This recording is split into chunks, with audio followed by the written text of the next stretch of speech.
তার মানে সবার তো ঝুঁকি যাচ্ছেই। শুধু তাই না, এইভাবে টেম্পারেচার যদি আরও বাড়তে থাকে, বড় কত সায়েন্টিস্টরা আরও ভালো বলতে পারবেন, তাহলে যে ফসল যেগুলো ধান, চাউল, ধান, গম যাই বলেন, এগুলো কিন্তু উৎপাদন ঝুঁকির মধ্যে পড়ে যাবে, তাতে কিন্তু আরও সমস্যা হয়ে যাবে। সুতরাং আমাদের এই ব্যাপারে বোধহয় চিন্তাভাবনা করতে হবে। যে জায়গায় যেমন ডেভেলপমেন্ট তো ঠেকায় রাখতে পারবেন না, কিন্তু পরিবেশটাকে রক্ষা করে ডেভেলপমেন্ট করতে হবে।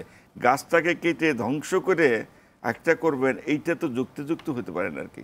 সেইভাবেই যেমন জলাশয়, অনেক জায়গায় জলাধার কিন্তু অনেক দেশে তৈরি করে পানিটাকে ধরে রাখার জন্য। আর আপনার যে ন্যাচারাল আছে সেটাকেও যদি আপনি ধ্বংস করে দেন, দিয়ে ওখানে ওই প্যাট করে বিল্ডিং করে, এমন আপনি অনেক জায়গায় দেখবেন ঢাকা শহরে এই যে বৃষ্টি মাটি তো নেই, পানি অ্যাবজর্পশন তো হতে পারে না, সব পাকা করা, তাই না? তাতে তো আর পরিবেশ তো দূষণ হচ্ছেই। যেমন নদী যখন নাই, পানি নাই, যখন বৃষ্টি হয় যায় ফ্লা উপরে ভাইসে যাচ্ছে, কারণ নদীর ধারণ ক্ষমতাও কিন্তু কমে যাচ্ছে আর কি। সব দিক দিয়ে এটা পরিবেশ তো বিপর্যয় হচ্ছেই। যদিও আমার সাবজেক্টটা স্বাস্থ্যসম্মত বেশি, কিন্তু এগুলো সাধারণ নাগরিক হিসেবে তো মানে আপনারা বা আমরা তো এইটুকু বুঝি।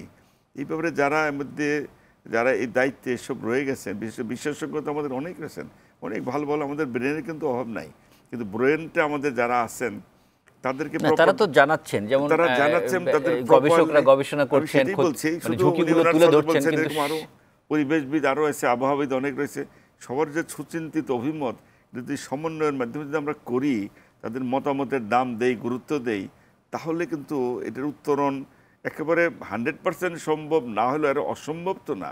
বা আমাদের দেশের জন্য বাঁচার জন্য, মানুষকে টিকে থাকার জন্য এগুলো তো আমাদের করতে হবে। জি।